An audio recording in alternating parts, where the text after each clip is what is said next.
Assalamualaikum warahmatullahi wabarakatuh. Perkenalkan, nama saya Nabila Salsabila dengan NIM 4524091224. Saya merupakan mahasiswi dari Fakultas Psikologi Universitas Besua.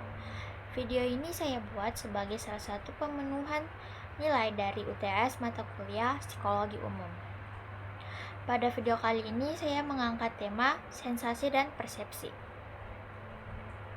Sebelum kita mempelajari sensasi dan persepsi lebih dalam, kita harus mengetahui ada alasan mengapa seorang psikolog harus mempelajari sensasi dan persepsi. Adapun alasannya adalah untuk memahami perilaku manusia dan meningkatkan kemampuan dalam praktik seorang psikolog. Kita sudah sering mendengar dua kata tersebut, sensasi dan persepsi. Namun, apakah kita sudah memahami atau mengetahui makna dari sensasi dan persepsi? Sensasi adalah proses penerimaan stimulus melalui panca indera secara langsung, meliputi panca indera penglihatan, pendengaran, penciuman, pengecapan, dan peraba. Contohnya, ketika kita tidak sengaja menyentuh setrika panas, maka kulit kita akan merasakan suhu tinggi yang merupakan dari sensasi.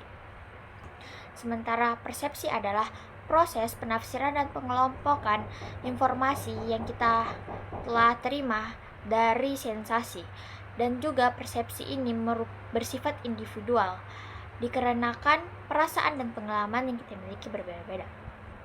Contohnya, ketika tadi kita terkena setrika panas, kita akan langsung mengangkat tangan kita, menarik tangan kita, karena kita sudah menganggap bahwa setrika panas itu berbahaya. Adapun proses persepsi diawali dengan sensasi yang memberikan kesan akibat dari perangsangan lingkungan. Dan transaksi, proses mengubah energi fisik ke energi listrik kimia lalu dibawa ke otak. Kemudian persepsi, otak melakukan penggabungan, reorganisasi, dan interpretasi secara kompleks. Dan terakhir, tanggapan. Manusia memberikan reaksi dalam bentuk perilaku atas pemaknaannya. Dasar fisiologis persepsi yang terdiri dari 3, yaitu sistem sensoris, pemrosesan informasi, dan dimensi penginderaan. Adapun pemrosesan informasi yang terdiri dari bottom up dan top bottom. Bottom up, reseptor sensoris mencatat informasi mengenai lingkungan luar dan mengirim ke otak untuk dianalisis dan interpretasi. Contohnya mendengarkan lagu baru dan mendengarkan karya sastra baru. Sedangkan top bottom, pemrosesan kognisi pada tingkat yang lebih tinggi ke otak. Hal ini tidak dipicu oleh rangsangan pada masa sebelumnya. Contohnya membuat lagu baru dan membuat keputusan.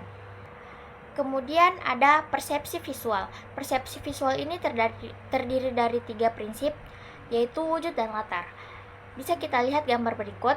Kita akan memperhatikan berbeda-beda warna. Ada yang lebih memperhatikan warna hitam dan ada yang memperhatikan warna putih.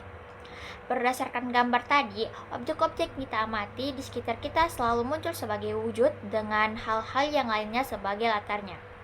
Kita terkadang bingung mana yang menjadi objek utama dan yang mana menjadi latar. Kebingungan ini yang dapat menyebabkan perbedaan persepsi atau miskomunikasi. Kedua, yaitu pola pengelompokan. Hal-hal tertentu cenderung kita kelompok-kelompokkan pada persepsi kita, dan cara kita mengelompokkan itu akan menentukan bagaimana cara kita mengamati hal tersebut. Dalam psikologi, cara individu mengelompokkan apa yang dipersepsikannya mengikuti aturan hukum Gestalt. Berikut salah satu contoh gambaran hukum Gestalt, yaitu hukum kesamaan. Yang ketiga yaitu prinsip ketetapan, konstansi atau inferensi. Berikut kita bisa lihat gambarnya. Dari gambar tersebut, bahwa cenderung manusia akan mempersepsikan segala sesuatu sebagai sesuatu yang tidak berubah, walaupun indera kita sebetulnya menangkap adanya perubahan. Kemampuan persepsi itu terdiri dari kemampuan alami yang bersifat bawaan dan berkembang sejak usia dini, dan periode kritis terbentuk melalui pengalaman. Ada juga pengaruh psikologis dan budaya yang dimana dipengaruhi oleh kebutuhan, kepercayaan, dan emosi. Ada beberapa penyebab yang membuat kita berbeda persepsi. Yang pertama, perhatian. manusia cenderung untuk memfokuskan perhatiannya pada satu objek atau dua objek saja. Contohnya pada saat kita makan sambil main handphone, kita akan mengabaikan objek lainnya. Kita akan berfokus pada makanan kita dan HP saja. Kedua, yang menyebabkan perbedaannya itu kebutuhan. Kebutuhan sesaat maupun yang menetap akan mempengaruhi perbedaan persepsi setiap orang.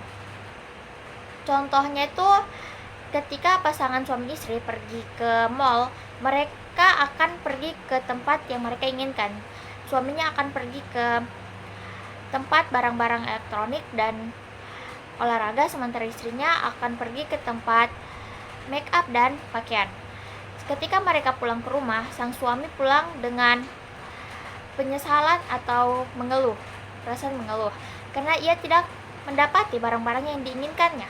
Sementara sang istri dia pulang dengan rasa gembira karena telah mendapatkan barang-barang yang diinginkannya. Ketiga, yaitu sistem nilai. Sistem nilai yang berlaku di masyarakat akan mempengaruhi persepsi individu. Keempat, pengalaman. Pengalaman yang dimiliki oleh individu menyebabkan perbedaan persepsi. Dan yang kelima, yaitu gangguan kejiwaan. Coba perhatikan gambar-gambar berikut. Gambar-gambar tadi disebut dengan ilusi. Ilusi merupakan kesalahan dalam mempersepsi. Faktor-faktor penyebab ilusi diantaranya faktor eksternal, kebiasaan, kesiapan mental, dan harapan tertentu.